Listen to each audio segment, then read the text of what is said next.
I mean, he put us on some really mad gigs as well, you know. I mean, we played in Toulouse for the opening of this huge departmental store, you know. I mean, we got paid really good money for it, but we ended up playing in this kind of music department of a huge departmental store in Toulouse for 3 days.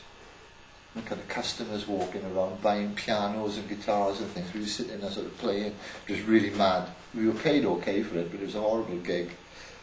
But that was one of his great ideas as well, you know. I mean, we had he sent us to a song contest in Majorca as well, in about 1969. And that was another experience. Which was, who was in that? There was Plastic Penny, Arrival, Los Bravos. They had the hit, you know, Black is Black. Do you remember that song? Mm-hmm. Well, we changed the lyrics. I mean, you know, because of the kind of Franco connection in Spain, and because they owned half the bloody island where the contest was being held, you know, after 2 days we cynically and the booze was free. You know, we'd end up walking around the streets of Majorca singing, you know, things like, you know, black is black, I want my fuel back. You know, it didn't go down too well with the locals, but I mean, we fried ourselves on the beach for 3 days and kind of recovered with blisters. John had a huge blister on his forehead, which kind of eventually sort of exploded, you know. He covered himself with sort of calamine lotion.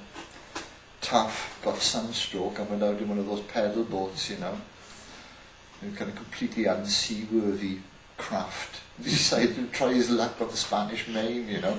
And Gary, who also had sunstroke, was lying on the beach and should have stopped Taft going out in this thing.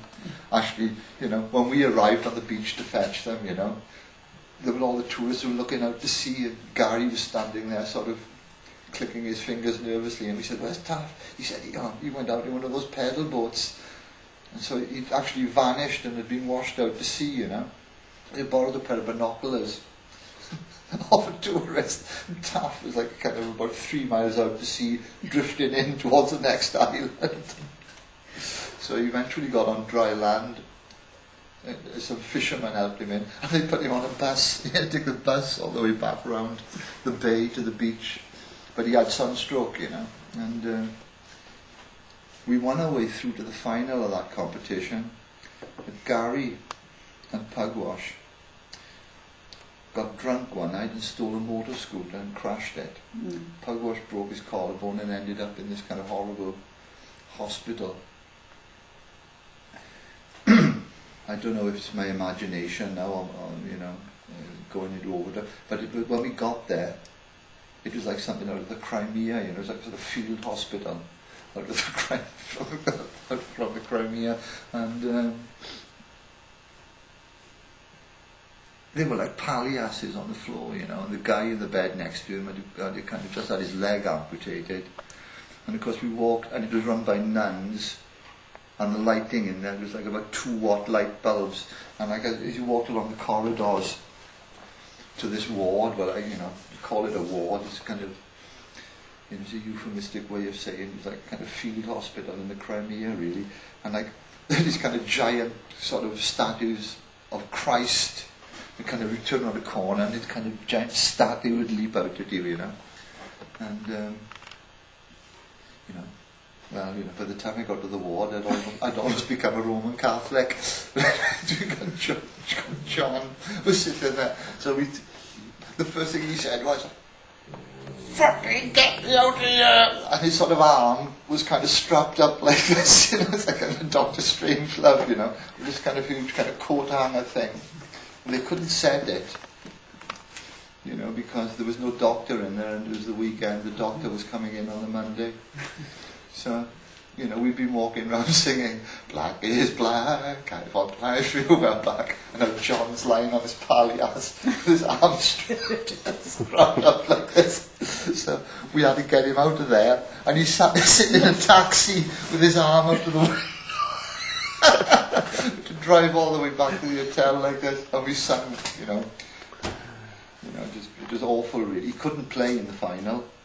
Because he'd broken his collarbone. He'd fallen off this scooter and they'd taken him in there, they'd strapped, they couldn't fix it, the doctor wasn't coming before Monday, so they'd strapped it up like this. It was terrible. And Taff had sunstroke, But I mean, the conclusion of all that was that like Taff played with sunstroke. Gary had a huge strip of gravel rash from his forehead down to the tip of his nose and looked like Geronimo. John couldn't play because he had a broken collarbone.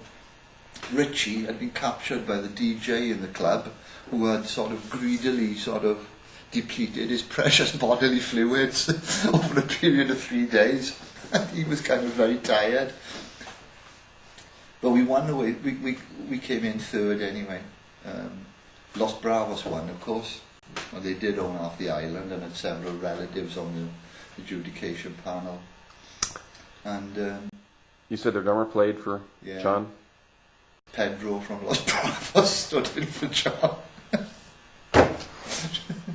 After we'd been so insulting to them, and so rude about their sort of political attitude.